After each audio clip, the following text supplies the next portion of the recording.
Welcome to Watch Symposium. I'm Austin. All right, so if you're like me, you'll watch Archie Luxury sometimes, and he'll mention a model, and you'll think, hey, that's kind of a cool model. That could be something I'm potentially interested in, and you jump over and you kind of price them and look at them. And that happened today, and I came across sort of an interesting find that we'll look at. But first, wristwatch check. I have the Casio World Time, and I was wearing the GMT Master 2 all day, and just probably about 30 minutes ago decided to put this on. A lot of information in this watch. It's got a countdown timer, which is kind of a new thing for me, which is pretty cool. I think I'll make some use out of that. So I'm starting to like this watch. I can see getting some serious use out of this watch. So I'm kind of glad I got it. All right, so let's jump over and look at the relevant part of Archie's recommendation. Now here's sort of the let me set up the scene for you. A guy wrote into Archie and he's looking for one Rolex to last him, and so Archie is recommending what he calls a one and dusted or one and done Rolex. And one of the watches that he recommends, I checked out and come across an interesting one. Anyway, I'll let you hear from Archie himself. Watch there. I would be saying the 14,000. That's the Air King Rolex 14000. It's a great watch. It's a bit small. I think that is about 34 mils. 34 mils, and it's great on the pre-owned market. That is a beautiful watch. Okay, you can get that great saving. That's a Rolex Air King. I actually like that. My favorite would be they had an Explorer dial 3. That Explorer dial just simply means it's got the Arabic numeral 369, and they did it in a beautiful blue. That would be my preference there.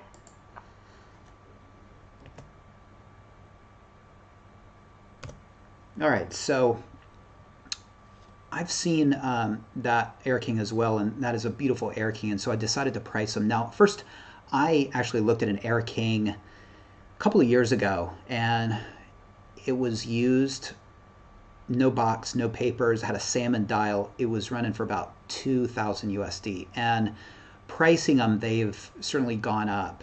You can get here in Japan mid threes is sort of the starting price for pretty much any Air King. So they have gone up a bit. Now let's look at some of those 369 blue dialed Air Kings.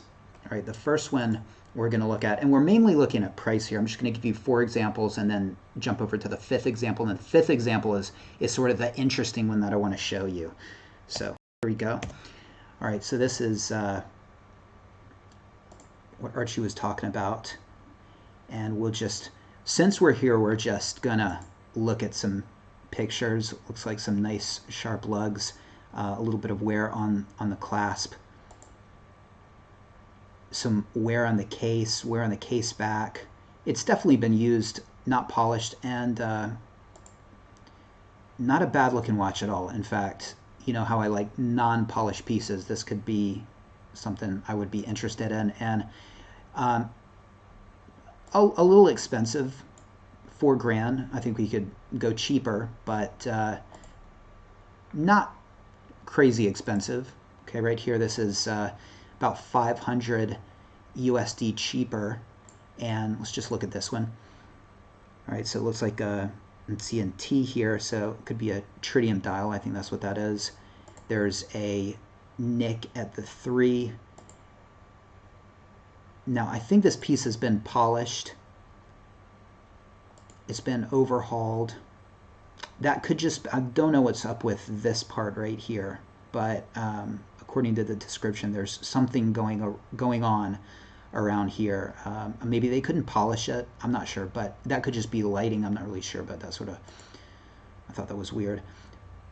The other side of the case. All right, and I'm not seeing a coronet here. I don't know why. Or maybe I'm just missing it. I don't know. Hopefully it's not been polished off. It does look like a Rolex clasp. Anyway, this one, again, we're focusing on the prices. That's what I want you to keep in mind. So this is about, I want to say 3,500 USD. Okay, jump over to this one. Same price, 3,500 USD in yen. Exactly the same price as the one we saw before. What does it say? This is an A serial. It's been overhauled, and let's kind of look at it. It's a Swiss-made dial, so not a tritium dial, so that's a plus.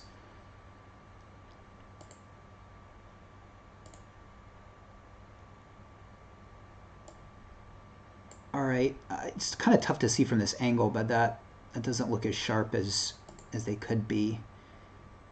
Yeah, I mean, not a bad piece at all. It kind of looks sharp from this angle, and you can definitely see the coronet here. And not a lot of bracelet stretch.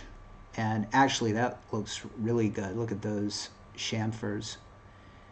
So this would be something I'd be really interested in, because it polish-wise, it doesn't look over-polished, and maybe even not polished, and it's got the Luminova, and it's an A serial, and a pretty good looking watch. I'd be interested in that, and competitively priced. Again, this is the same price, so 348,000 yen, about 3,500 USD.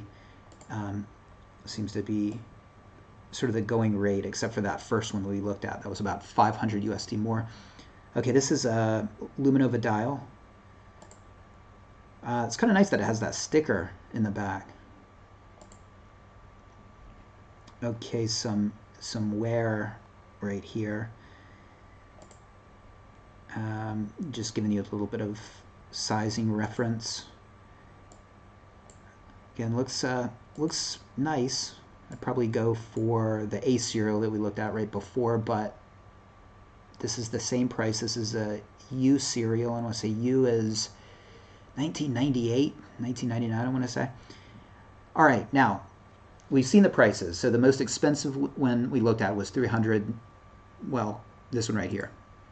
Okay, and the rest were about 50,000 yen cheaper, about 500 yen cheaper. Okay, here's the whole point of the video, except besides just looking at cool watches. We look at this here, Air King, very same one. This is a same reference number. It's an A serial, so the same as that. But what's the price on this one? Let's look. Check out that price. That's quite a bit more expensive. With tax, you're going to be paying 56,000 yen in taxes, about 500 USD in tax. Let's look at it.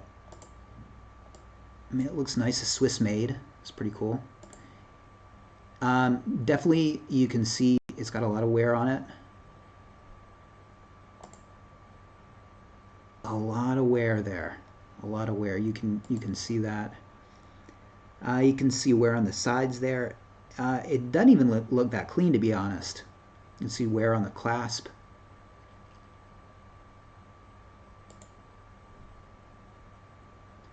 Lugs look sharp. You know, wear's not a big deal. I'd rather have a non-polished piece with wear than no wear polished. Looks pretty good. Looks unpolished to me, but it definitely needs a polish. So it's sort of rough around the edges. So what's up with that price? Well, here is what's up with that price. This right here, A800000. Okay, so you rarely hear or see people on Rakuten telling you the reference number, or rather the serial number. This is the serial number of their watches, unless they're trying to charge you for that serial number, and that's what's going on here. This is a what they call a kiriban, which means kiriban serial, which is basically a round number serial. So the serial number of this watch is a round number, and because it's a round number, let's just choose our most expensive of its brethren. Let's just call this 400,000 yen. Well, that round number adds 300,000 USD. That's about 3,000 USD to the price. Now, does it really add it to the price? Well, these people are adding it to the price. This company, this shop is adding it to the price. And whether you think it's actually worth it or not, well, that's what you might want to write in the comment section of this video. So, what do you guys think? What do you guys think? I mean, it's kind of cool to have a nice round number on your serial number, but the question is it worth 3 grand? That's what you find here in Japan. You find shops that will find something to justify a high price. It could be, oh, this is the first this is the last this is a kind of a special thing here, this is a special thing there, and you can see it here. If you're asking me, I definitely don't think it's worth 3 grand. In fact, you know what I think it's worth? Like a couple $100. In fact, in practice, it's not worth squat. But I guess, I don't know, if you're like OCD, that could be kind of cool to think, wow, I've got like a nice round number on my serial number. I mean, it could be, I don't know, among watch people, would you want to bring it up? And by the way, my watch has a nice round serial number.